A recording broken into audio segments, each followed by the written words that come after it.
Magandang araw po mga kabansa. Kayo ay nasa Iparas kay Paras. At ito yung Nicolado Paglirawan na nagbubungad ng pagbati para sa ating sekretary. Magandang hapon po mga kababayan. Una-una kay Paring Ado, magandang hapon. Mga kababayan, tuloy-tuloy po ang galit ng ating mga kapatid. Tuloy-tuloy po ang pagbatikos sa mga kasinungalingan na pinapairal nitong Marcos Jr. at kanyang mga alipores. Mga kababayan, tuloy-tuloy po ang paghihirap ng ating taong bayan sa presyo ng bigas, sa presyo ng mga bilihin, basic necessities in life, presyo ng mga iba-ibang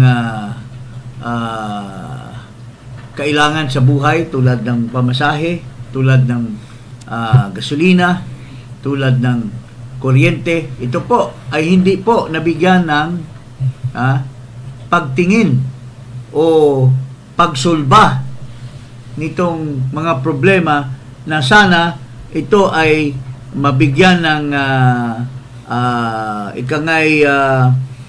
to be given attention para po na maibsan ng hirap ang taong bayan.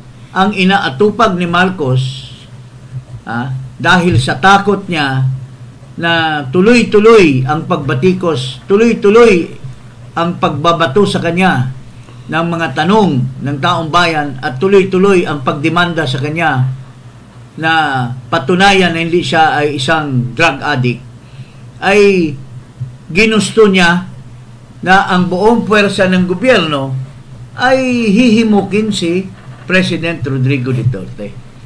Dahil sa tingin niya, kung maalis si Duterte, maalis si Sara Duterte, ay libreng-libre na siya na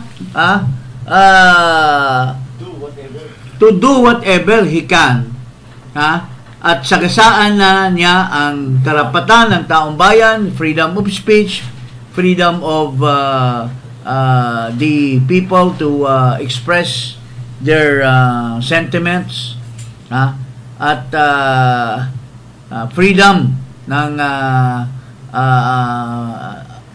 assured by the Constitution, the freedom of life, liberty, and property, to deprive them without due process of law. So ito po ang pag naalis niya si Duterte, pag naalis niya si Sara, kasi ito lang yung hadlang dahil tumitingala ang taong bayan at itong dalawang Dutertes ay sila po ang tinitingala ng taong bayan para sa kanilang redress of grievance. Sila ang defender ng taong bayan. Kasi tuwing nagsasalita si Duterte, si PRRD at si Sara, nabubuhayan ang taong bayan at napapairal nila ang kanilang belief. O ano ba yung belief, pare? Paniniwala na mayroong rule of law. Mayroong mga tao na sasaklolo sa kanila na who will defend their rights against the abuses of this regime of Marcos. So, totoo na ito talaga pinagplanuhan ni Marcos paano bikwatin si Duterte. Paano dikwatin si Duterte? Paano dukutin si Duterte? Paano isakay sa aeroplano na pribado na kinontrata na ni Marcos to whisk Duterte out of this country, and susunod niyan si Sara Duterte. Pero alam mo mga kababayan, hindi matitinag kayo, mga mahal kong mga kapatid. Hindi tayo matitinag dito sa mga kalampasan ni Marcos Jr. at kanyang mga utusan na matino naman sana ito bago dumating itong Marcos administration. Itong mga tao na tinutukoy na mga kanyang co-plotters or plotters na yung mga nakipagplano sa kanya ay mga matitino man sana. Pero hindi natin alam kung anong pinakain or anong halaga ang pinakal ni Marcos sa kanilang bibig at sa kanilang katawan. Ay sila ngayon ay blind follower at sumusunod na lamang sa mga utos ni Marcos, mga kababayan. So, ito, nagpa-conduct ng hearing yung kanyang kapatid. Sana naman lang, hindi na tayo naniniwala dito sa Amy Marcos kasi tuwing bumabanat siya sa mga nakapaligid kay Marcos. Pero at the end of the day, sinisalbal niya yung kapatid niya. Na yun naman ang talaga ang nag-utos. Itong mga inuutusan ay sumusunod lang sa utos ng kapatid niya. Pero hindi ko alam kung may katutulan ba itong hearing na kinakonduct ngayon at tulad ng mga ibang panahon ay sasakluluhan na naman niya yung kapatid niya. At the expense of the others who were only doing their job upon the instruction and the orders of her brother. So, tingnan natin kung may katutulan ba itong hearing na ito. At dito po tayo, titingnan natin kung may mga katotohanan or may mga basihan ba itong mga pinatawag niya na mga opisyal ng gobyerno sa kanilang pagsagot ng mga tanong ng mga senador. Ito po, pakinggan natin ang hearing ng Senado. Okay. On the 18th of February, the President said, "My position has not changed. I have stated it often, even before I took office as President, that there are many questions about ICC's jurisdiction and that we here in the Philippines regard as an intrusion into our internal matters and a threat to our sovereignty." Does the DFA agree with this statement? And do we abide by this position until today? Anyone from the DFA, please?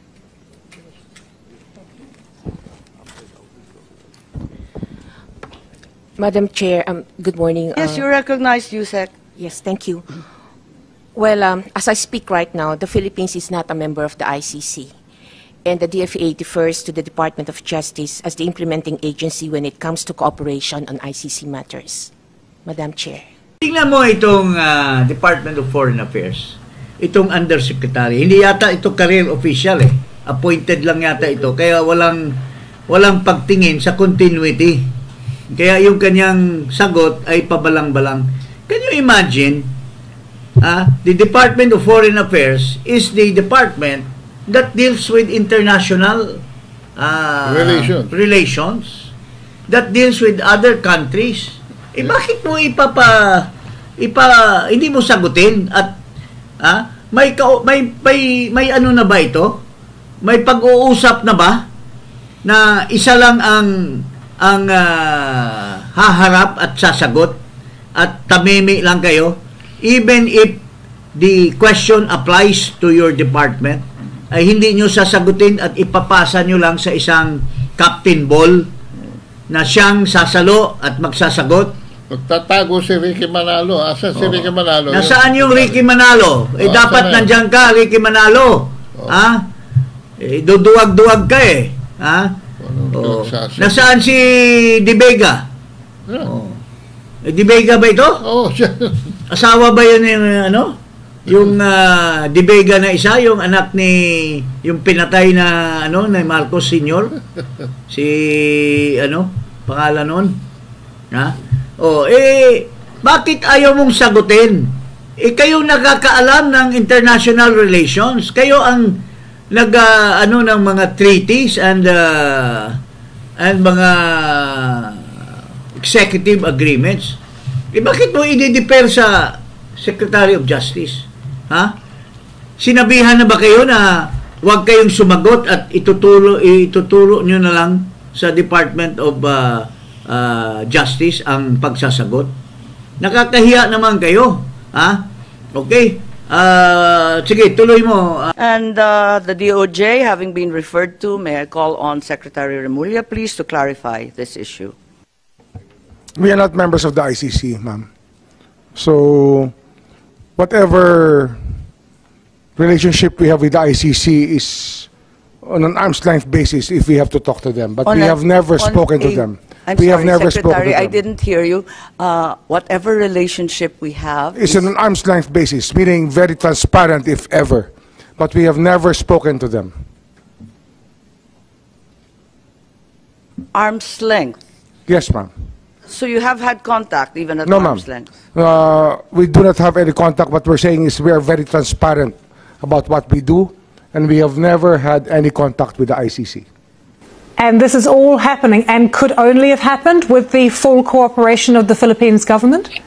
Yes, I mean, one of the problems, your previous contributor, I think, mentioned it, these two families being at war,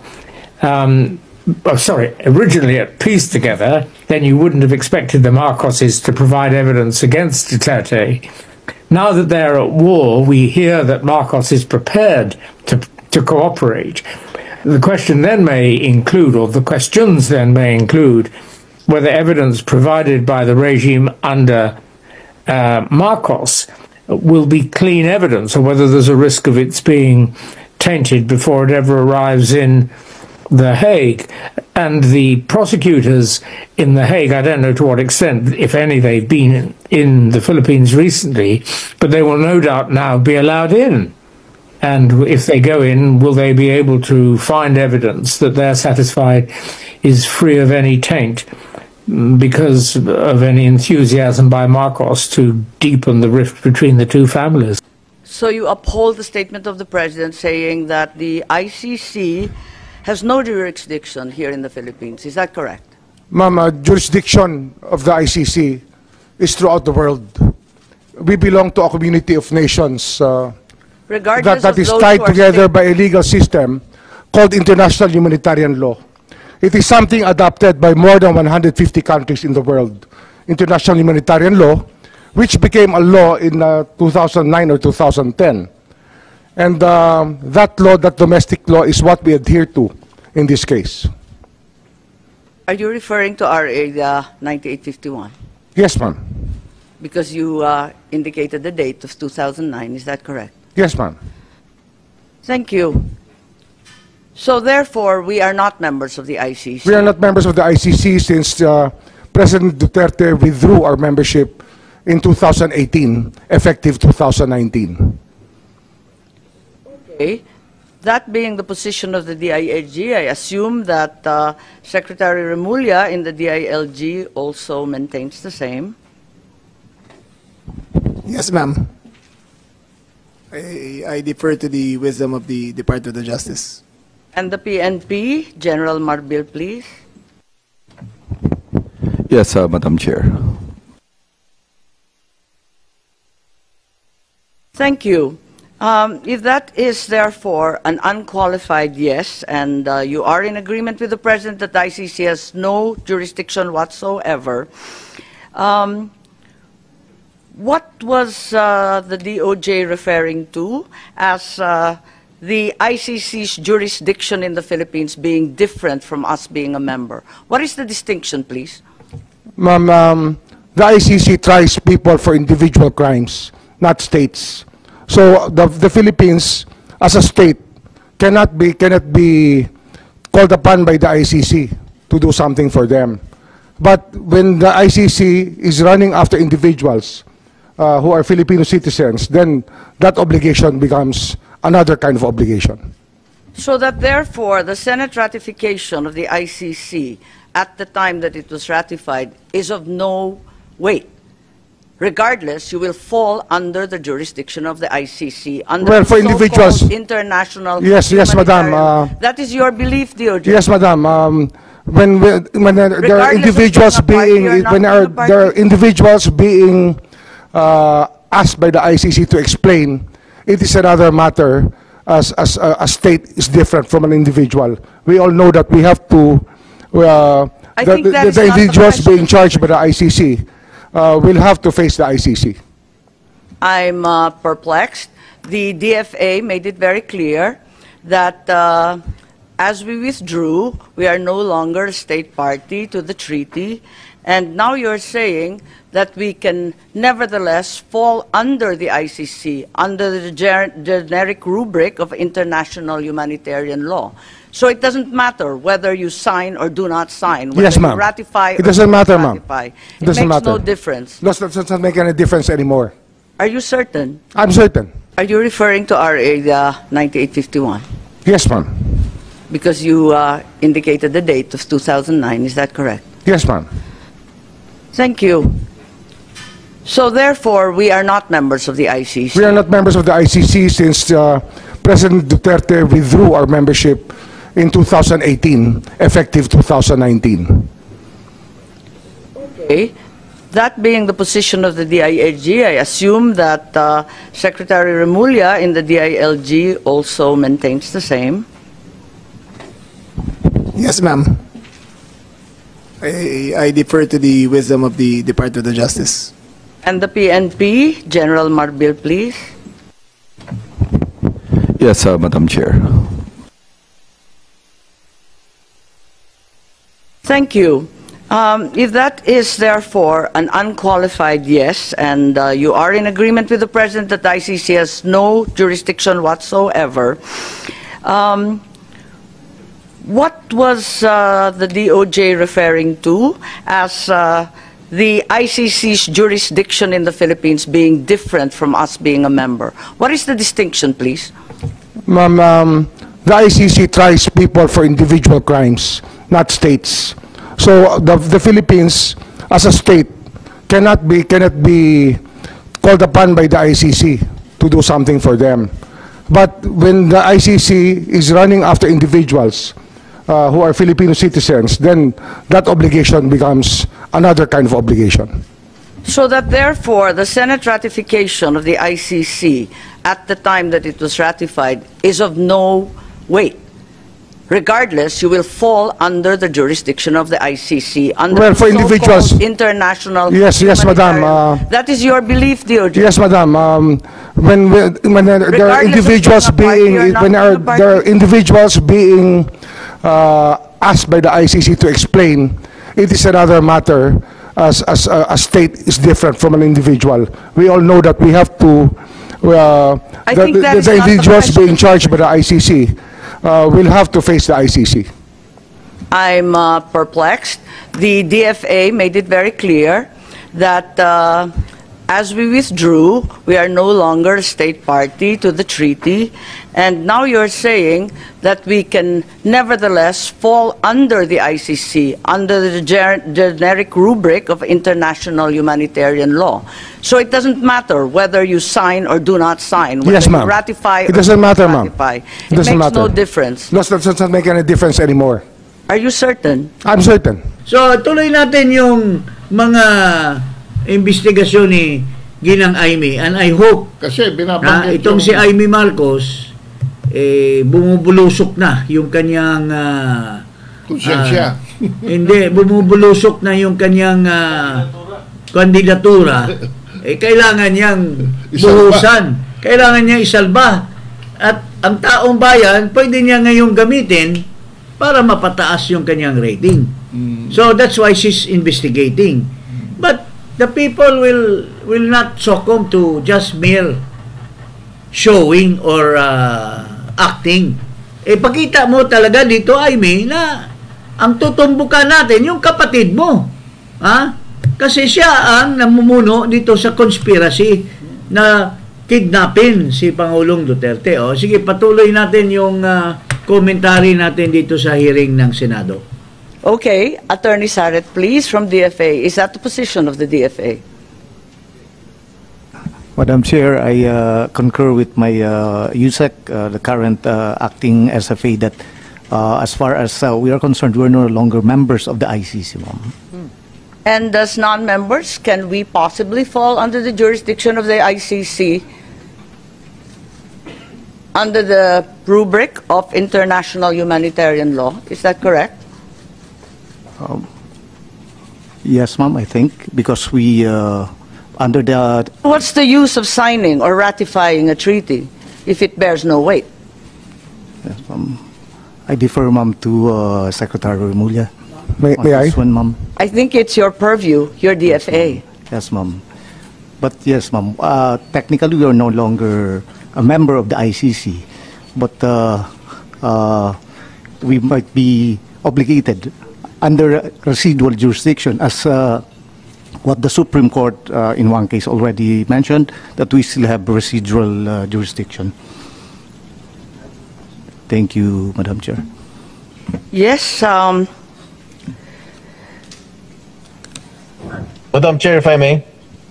I'm a little bit perplexed given that you are part of the executive. The president has said, as he said for the 100th time, that we are not under the ICC. Why is the SOJ now saying that we are nevertheless, somehow, in some miraculous way, under the rubric of the international humanitarian law, still under its jurisdiction?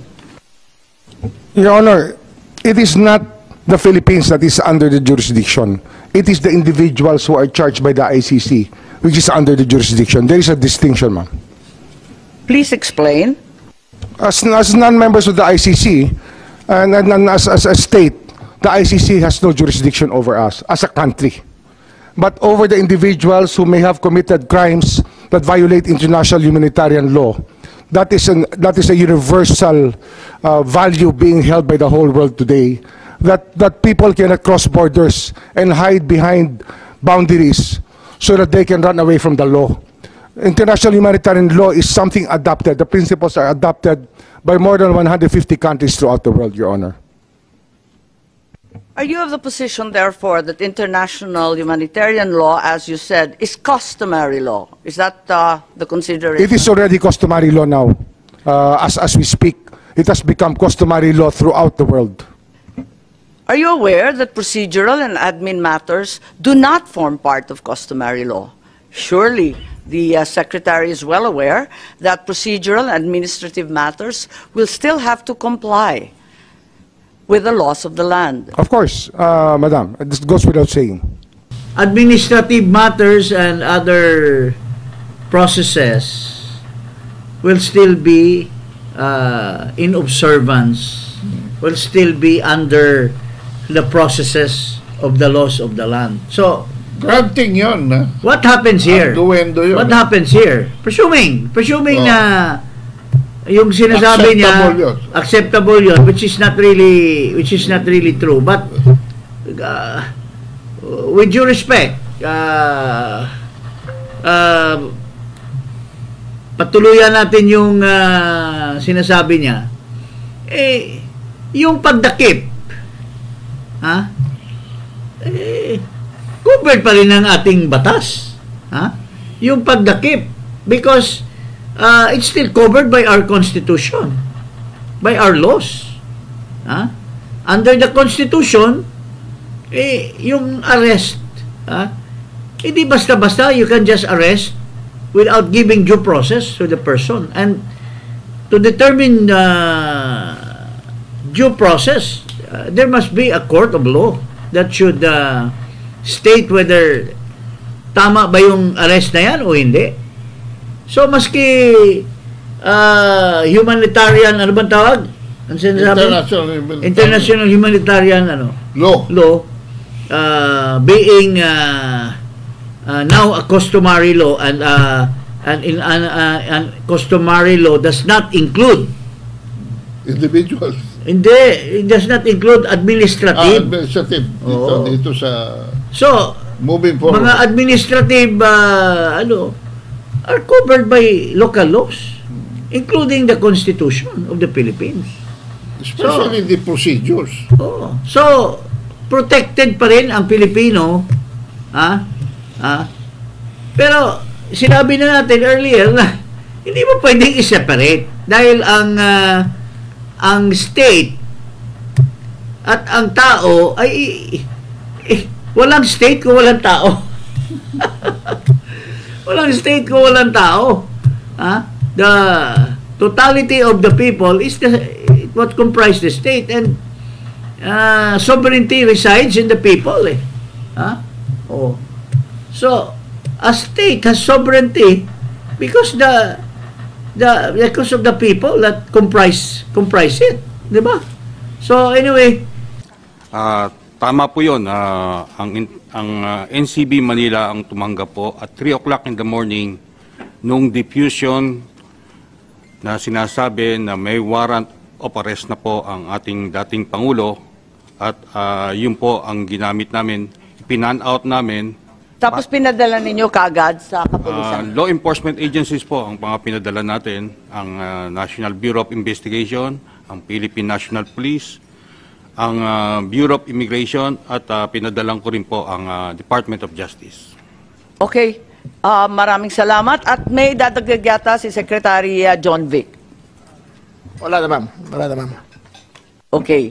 At was a red notice, itong tinatawag na red notice, iyon ba ang pinadala ng Interpol, Executive Director Alcantara? Kasi ang binanggit mo ngayon, diffusion. Ang dumating po sa atin ay isang diffusion, isang commonly tinatawag na red diffusion. Teka, ang pagkaalam ko, iba ang notice at iba ang diffusion. Iklaro po ninyo, alin na natanggap?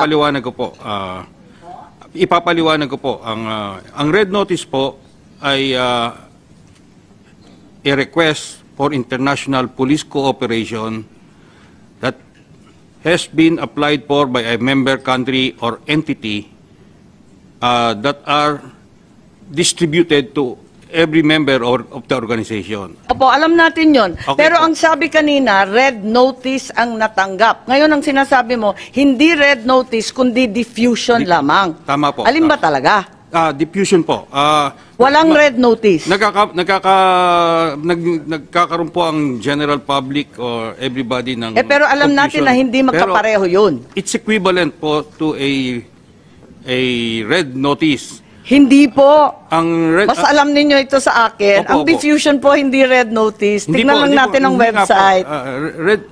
Ang diffusion po is a request for international police cooperation that is coming from an entity or another member country that is directed to another member country. Tama, or several countries. Yung po ang pagkakaiba. Sa member to member, it's an unverified report requesting for information, humihingi lang, nakikipakilang sa kapwa member na kung maaari, tulungan ninyo kami. Pero hindi siya verified, hindi siya dumadaan sa kanilang commissioner, hindi siya pinopost sa website katulad ng red notice. Tama po ba? It went through the police, of the organization's police database. Pumasok din po yun sa database. Pumasok sa database pero unverified. Maliwanag siya, di ba? Papaliwanag po na... So, hindi po red notice ang natanggap, tama? Diffusion po. Red diffusion. And more technical po, it's a wanted person diffusion. Tama. More technical. So, walang red notice. Kapag walang pag-diffusion lang, ang pagkaintindi natin, humingi lang ng impormasyon, di ba? Hindi po. Meron po tinatawag na red diffusion, blue diffusion. Oo, maraming kulay yun eh. Yung sinasabi po niyo na humihingi lang ng impormasyon is blue diffusion. Okay. May kulay ba ito? Yung pinadala sa atin, anong kulay ng diffusion? Ito po ay wanted person diffusion. So, walang red notice? Hindi po siya red notice. Nakatanggap pa tayo ng red notice at any point? Itong pong wanted person diffusion na to, pagpasok po sa Interpol, sa Leon, pa-process po ng notices and diffusion. Opo, alam po natin yon. Alam natin yung procedure. Ang kasunod madalas po nun, na natin ginawa yan eh. Kasunod po nun, mag-i-issue sila ng red notice. But this time, dahil po may urgency, they decided na it will go through by So lumundag na tayo mula sa diffusion, hindi man lang na-confirm, hindi man lang napagtibayan, hindi man lang nadaan sa commissioner nila, hindi man lang nailagay sa website o naging opisyal, lumundag na po tayo. Magsisinungaling. Anong pangalan nitong kukok na ito? Alcantara. Natataranta. Alcantara, sir. Wala kaming personal against you, pero nauutal po kayo. Yung diffusion, sabi mo wanted person, at ina-admit mo na nagmamadali ba sinabi niya? Oo. Nagmamadali kami. Bakit po kayo nagmamadali? Bakit natatakot ba kayo na mawawala si Duterte, o natatakot ba kayo na pag tumagal pa si Duterte ay marami pang sasabihin against Marcos? Bakit nyo inimplementa yung arrest? Wanted person lang that's more of administrative work Dahil unang-una, hindi pa na-verify ng administrative processes ng Interpol. At bago nyo dapat to become official yung sinasabi mong diffusion, to become official so that it will be an official request of Interpol to the Philippines, it must have gone to the process, and it will end up with a red notice para ang General Secretary of Interpol will now communicate to the Philippines. Magmi-meeting muna sila ng General Secretariat, tapos yung red notice sila mag-i-issue. Kaya nga, that's what I'm saying is there will be an official issuance to the Philippines ng red notice. Yun dapat ang magiging basihan ni Marcos na sasabihin niya, we respect Interpol. There is already a warrant of arrest na galing sa Interpol to implement the ICC's warrant of arrest. But walang ganon, Marcos. Niloko ka, ginuyo ka ng mga tao mo, kasi wala kang alam, wala kang utak. Pag sinabing, ay sir, may na sa Interpol, may taga-Interpol bang pumunta dito? Normally, when red notice is being issued, mayroon niyang Interpol na representative doon sa arrest area. Arrest area. Ito, administrative communication lang, informing that there is a wanted person. Pero how can you inform that the Duterte is a wanted person when in fact he has no record as a wanted person in the ICC? Paano naman, sobra naman kasinungalingan ang ginagawa nyo. Sobra naman ginagawa nyo ng script lahat ito. Actually, may technicality dyan, Secretary. Dahil March 7, in-issue ang warrant of arrest ng ICC. Biyernes yun. Sabado, Linggo, walang pasok. So, redacted yun, secret. Hindi di-declassify yan. Hindi bubuksan yan. They will not make it a public document until somebody from the Philippines assures that it can be enforced. Kaya, March 7, nag-issue na sila ng diffusion request. Yung 3 o'clock in the morning ng Tuesday, 2 working days ang lumampas, Friday at Monday. Doon lang kinonfirm. Yun ang nangyari. Hindi yung 3 o'clock na tanggap niya yung notice. Bakit? Hindi bubuksan yun. Hindi i-declassify yun from secret to public document kung hindi nyo i-assure and in-assure nyo ng 3 o'clock in the morning na pwede nyong gawin. Actually, ang totoo talaga, walang communication directly ang Interpol In fact, ang natanggap nila communication from NCB Manila. Ito from ICC, directly from ICC. Hindi from Interpol eh. Ito, basahin ko yung date. March 10, 2025 from ICC, International Criminal Court, to NCB. Dapat, hindi ba dapat to NCB from Interpol? Pero this one comes from ang International Criminal Court ang nagbigay ng instruction, nag-instruction dito sa NCB Manila. Ito basahin ko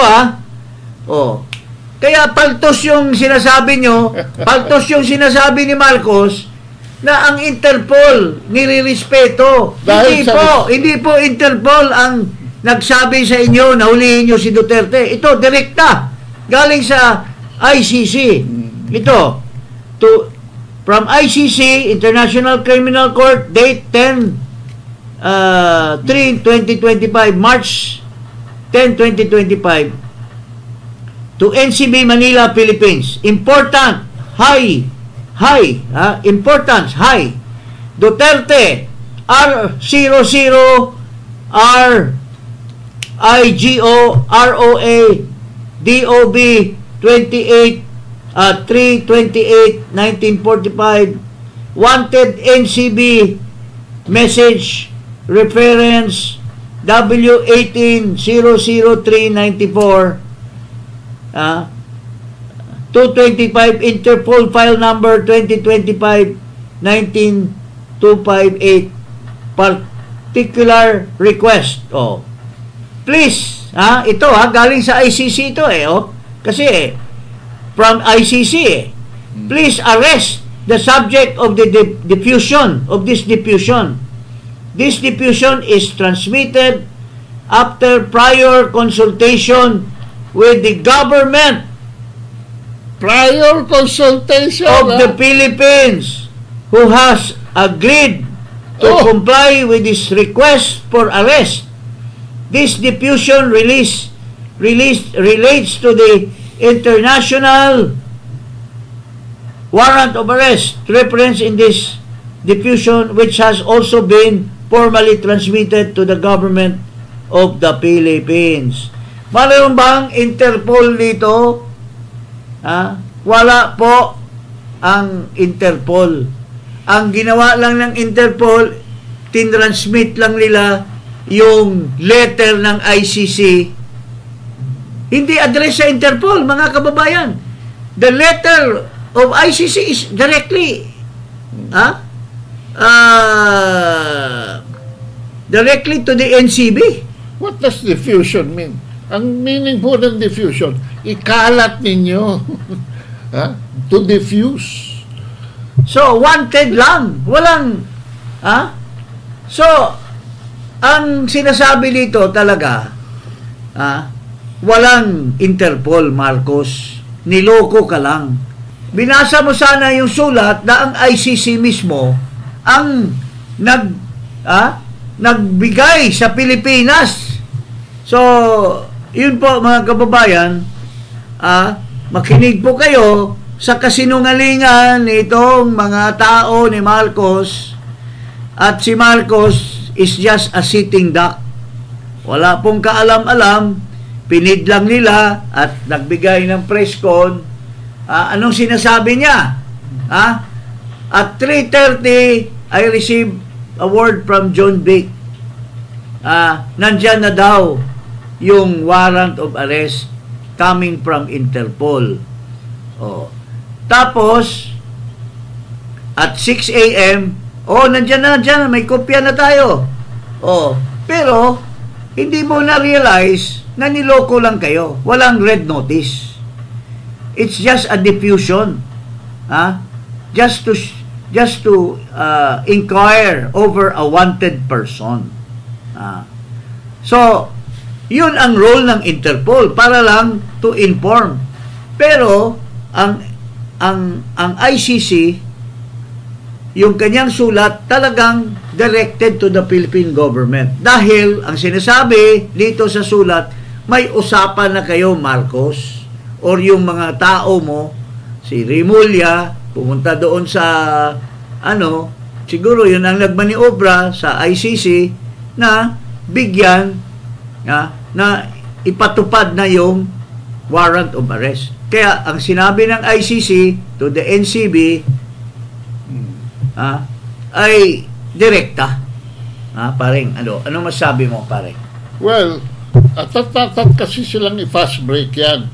Kasi kung yan ay talagang red notice, hindi yan pwedeng release even by March 11. Kasi dadaan sa proseso. Ngayon, tong diffusion na sinasabi nila, wala hong vetting yan. Kasi bakit umubra Interpol. yung diffusion? When in fact, in reality, and in actuality, hindi dapat yan uubra. You know, if you want to arrest a person, yung diffusion, hindi yan. Pero, ang nangyayari po, mga kababayan, niloko tayo. Confusion? Ng gobyerno. Confusion? Yung diffusion, hindi po yan magagamit to arrest a person kung walang usapan. So, sinasabi dito, may usapan na ang ICC at ang Philippine government na kung padalhan kayo namin ng information na may warrant of arrest kami, tatanggapin nyo yun maski diffusion lang, hindi red notice. So, in other words, they bypass the process, paring Ado. And yet, Marcos used as an excuse the Interpol in spite the fact, mga kababayan, na walang proseso ang ginawa pa ang Interpol. Hindi kasi The General Secretary of Interpol is not even aware. The administrative personnel of Interpol is not even aware.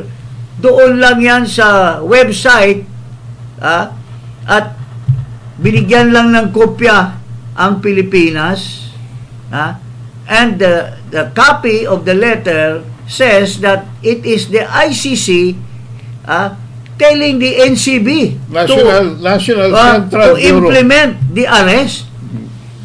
National Central Bureau ng Philippine Center for Transnational Crime. So, yun po, walang red notice. Walang katuturan, walang participation, legal and formal participation ang Interpol. And yet, Marcos was being fooled by people to make a speech that hindi daw natin pwedeng tanggihan ang Interpol dahil baka sa future. But these are all drama. These are all moro-moro. Because wala naman talagang formal information or documents ang Interpol na pinadala sa ating bansa para sila ay magkaroon ng formal na ugnayan. By the way, and that the only document that would do that is a red notice, mga kababayan. By the way, ito pong balitang ito, no? Is breaking news sa Daily Tribune as we speak. Nilabas na nila. Yes. Yung confirmation nitong balitang ito. Daily Tribune. Biro mo, this came out with Manila Times. Now, I'm hoping the mainstream media, for the sake of the truth, for the sake of a peaceful Filipino nation, gumalaw na kayo, huwag kayong manatiling bayarin sa ating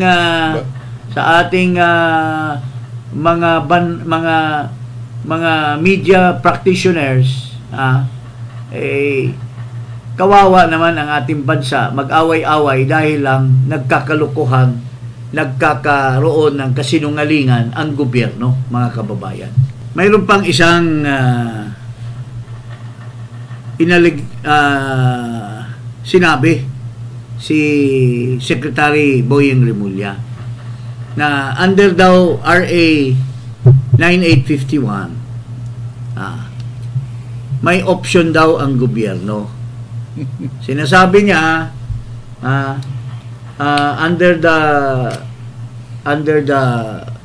9851, ito yung section 17 ng RA 9851. In the interest of justice, the relevant Philippine authorities may dispense with the investigation or prosecution of a crime punishable under this act if another court or international tribunal is already conducting the investigation or undertaking the prosecution of such crime. Instead, the authorities may surrender or extradite suspected or accused persons in the Philippines to the appropriate international court, if any, or to another state pursuant to the applicable extradition laws and treaties. Alam mo, mga kababayan, na yung or, hindi yon nag-separate. Pareho. That's a continuing na yung una i-focus mo nga uli yung or, mga kababayan, hindi yan a separation to another by statutory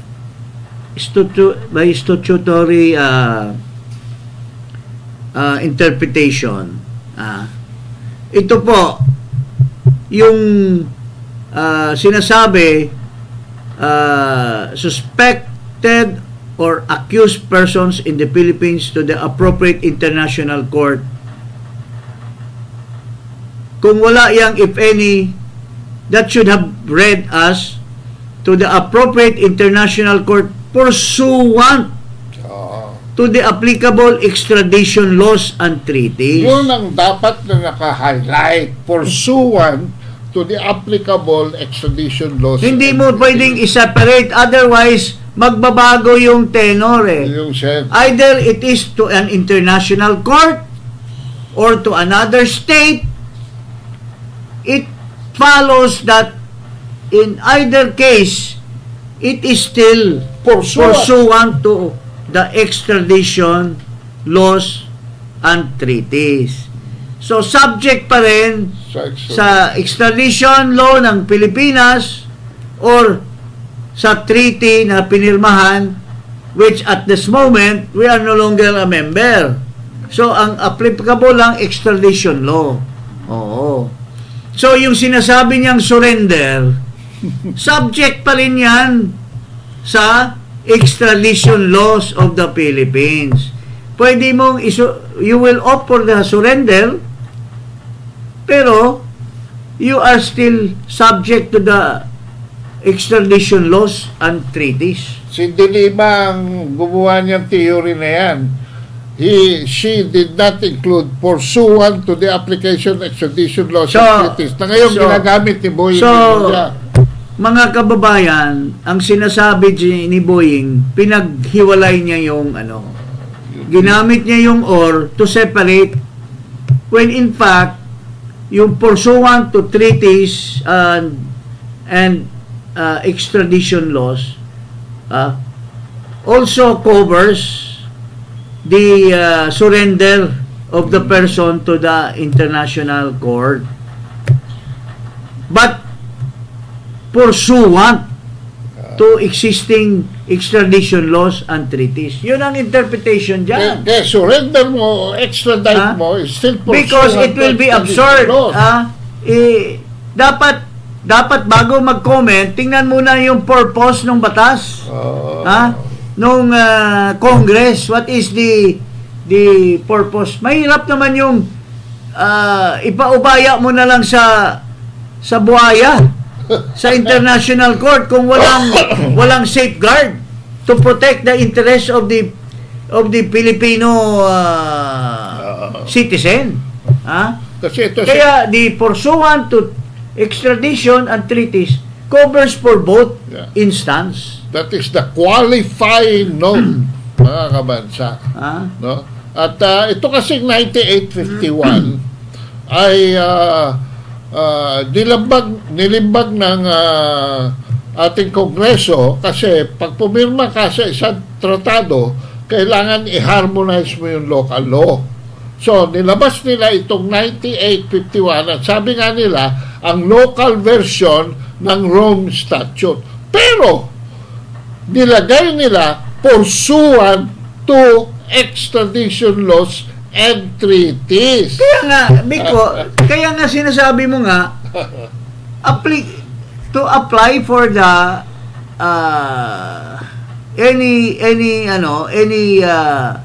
treaties that we have made. So, yung participation natin sa ICC is a treaty.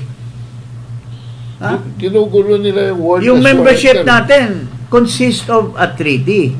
Oh, so, yun po ang mga so paltos yung panagsasabi na kung you offer the surrender ay pwede mo nang idirekta. Hindi ka na dadaan sa you will no longer apply the concept na it should be in pursuance to existing extradition treaty. So, yun po mga kababayan na itong mga ginagawa nila ay pinas-break nila. They have deprived the president, former president, of his right.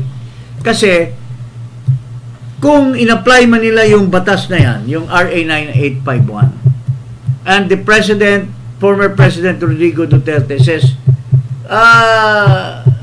you cannot force me. You have to give me a chance.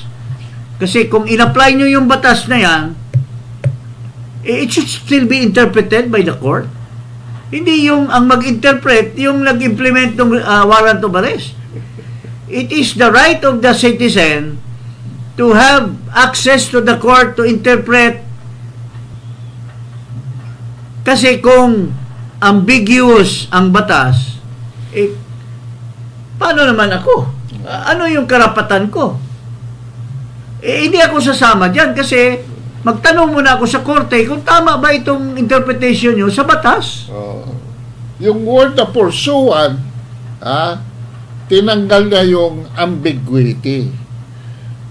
Tinanggal niya. In other words, whatever you do, you have to pass through the court. Subject pa rin kayo sa extradition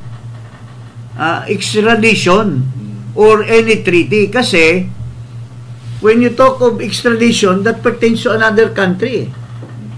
When you talk of treaty, that subjects you to the rules of another country. Very so you are a Filipino citizen. Hindi ka basta-basta i-subrogate ka sa batas ng ibang bansa kung walang pagbigay ng due process sa sarili mong korte.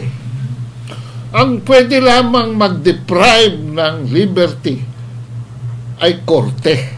Kaya nga ito yung sinasabi ni Attorney Medina. I'd like to recognize Attorney Alexis Medina po. You've written extensively on the distinction and application of surrender versus extradition. Ano ang nangyari kay Presidente Duterte? Surrender ba yan or extradition? Thank you for the invitation, Honorable Madam Chair. And good afternoon, everyone. The Cabinet Secretaries and distinguished members of the Executive Branch. Okay. Also, Senator Cayetano, good afternoon, Senator Bongo, Senator Jingo Estrada. Going back to the question, there was the proposition that the immediate surrender of the person arrested to the jurisdiction of a foreign government, or foreign state, or international tribunal can be undertaken without judicial proceedings under 9851, Section 17. I respect the opinion of our hardworking and brilliant Secretary of Justice, but nevertheless, I respectfully disagree. Surrender without judicial proceedings might amount to a violation of the liberty of abode that is guaranteed by Section 6 of the Bill of Rights. the liberty of abode cannot be impaired without a lawful order of the court. That's the text of the Constitution.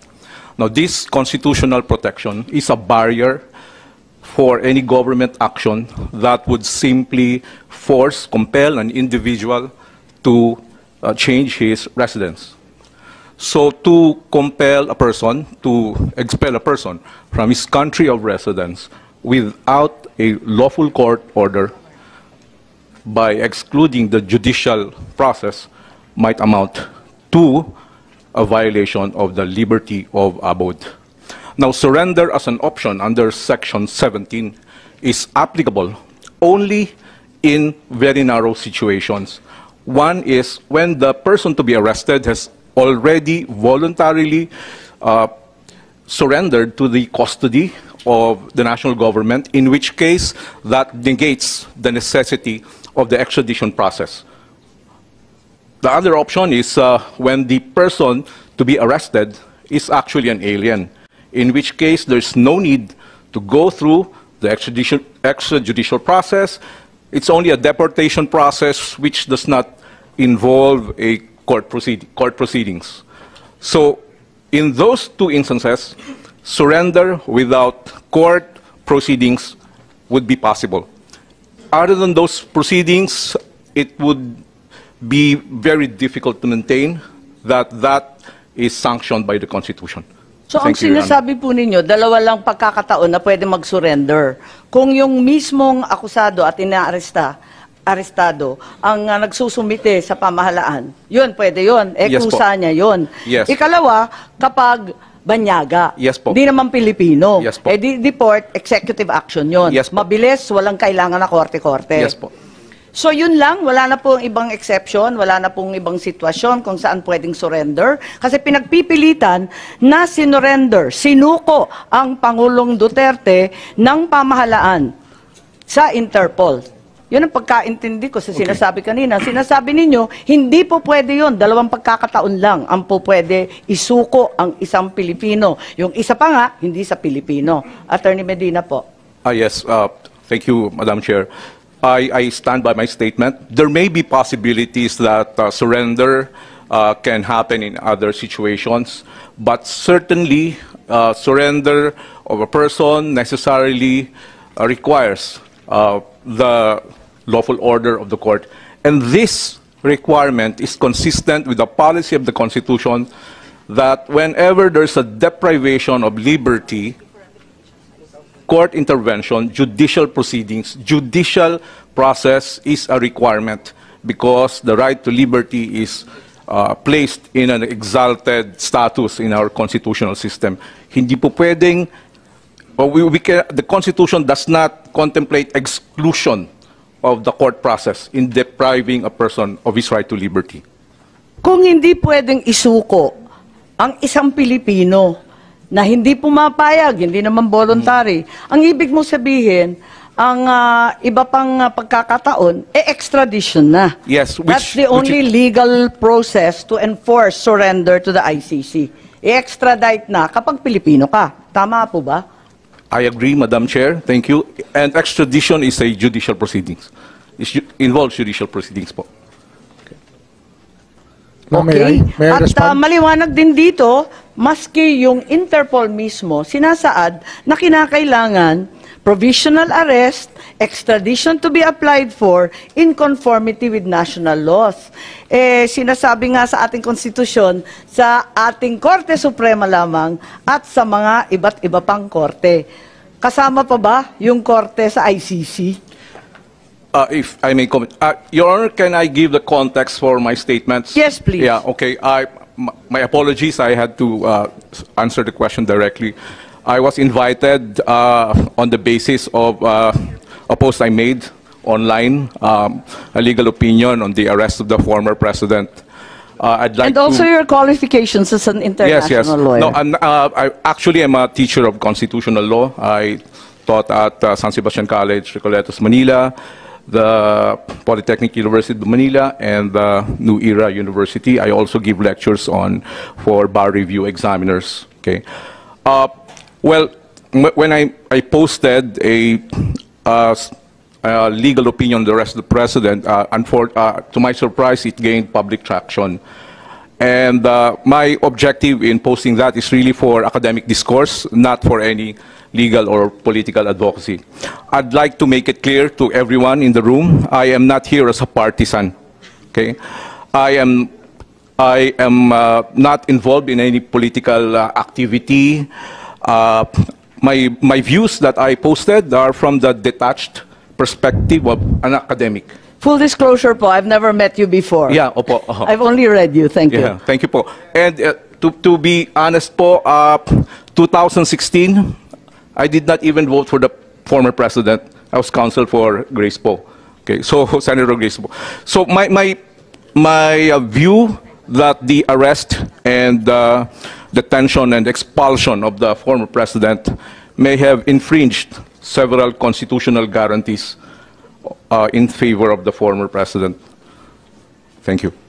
Ito na, klarong-klaro na ang nangyari kay President Duterte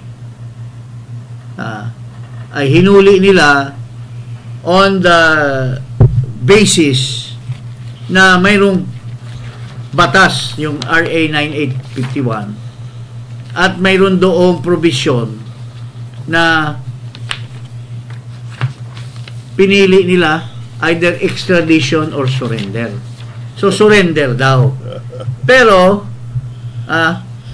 just like any other process, surrender of a Filipino citizen will still go to court. Except, mayroon lang dalawang exception. Kung si Duterte ay nagsabi kaagad kay nagsabi siya kay Torre, o sige, dalhin mo na ako, hindi payag na ako dyan. Waiver. O kaya ano yung isa, kung puti or negro or alien, foreigner. So those are the two exceptions. Now dito sa nangyari, very clear, mayroong video si Duterte. I'm not willing. Unwilling. I am unwilling. Because, ano bang kasalanan ko? Ano bang kasalanan ko? Ano bang, and besides, sabi niya, kung pipilitin mo akong dalhin sa Hague, patayin mo na lang ako. So, these are manifestations of his actions not being voluntary. He is resisting. So it does not fall under the exception. And the person himself, former President Duterte, na nakakaintindi ng batas. Pero dahil wala naman silang scruples, dahil wala naman silang inoobserba na batas, pinipilit nila yung tao. So, in spite of what this person did for the country, in spite of what he has done during the COVID, the pandemic, and so on and so forth, they just ignore that just to satisfy the whims of bangag na Marcos Jr. So, yun po ang punot dulo dyan, mga kababayan. And Ado has something to share. Meron lang ako itatanong dahil na-involve si Edanyo si Edanyo ang ating national spy, no? Kailangan pa bang imbestigahan niya kung sino ang kausap ng ICC dito sa Pilipinas? O sa definition lang ng word na surrender ay nalaman na natin kung sino, according to Attorney Alexis Medina. Yan po ang tanong. Paring Ado, nakakatawa itong hearing ni Amy dahil under our concept sa political itong mga cabinet secretary are alter ego of the president. Now, kagaya ng DFA, they report directly to the president. Kagaya ng Philippine National Police. Pero dito, mukhang mayroon silang Captain Ball. Oh. Hindi sila nagsasalita. Pati si Teodoro. Defer. We defer to the secretary. So, ibig sabihin, pinag-usapan yan. Pati yung sa hearing ni Amy, pinag-usapan nila na walang magsasalita. So, ito po ay may sang-ayon ang bangag na presidente dito, tungkol dito. Parang pinapatuloy niya ang pagdepensa ng kanyang aksyon, pero huwag kayong magsalita. DFA, huwag kayong magsalita kasi baka mamaya malalaman yung katotohanan o kung magsasabi kayo, magtalo-talo kayo. Isa lang magsasalita, you defer to the Secretary of Justice who planned all these things. Kaso meron ka lang international expert. Naloko na. Nadali siya. At saka, yun ang closer to mga the truth. pangyayari. Now, so, ang huli nito, nako-corner ngayon si Torre. Dahil, unang-una, inamin niya na wala siyang warrant of arrest. Ang dal-dal-dal-dal, nagpa-interview, at sinabi niya, pwede naman walang warrant of arrest. Pwede kitang hulihin. Pero, yung warrant of arrest nandun lang sa opisina ko. Pwede ba yun? What if the guy says, hindi ako sasama sa iyo. Pipilitin mo? Tulad ng ginawa niya, pinilit niya sila President Duterte. Tapos, pwede ba yung ipoposas mo pa? Si Midaldea, he is the lawyer. At saka si Delga, hilahin mo. Minahandle niya. And so on and so forth. Nagmamadali na kasi. Alam mo, mga kababayan, I think the Senate should come up with findings of guilt against this Torre. Even Jinggoy Estrada, who is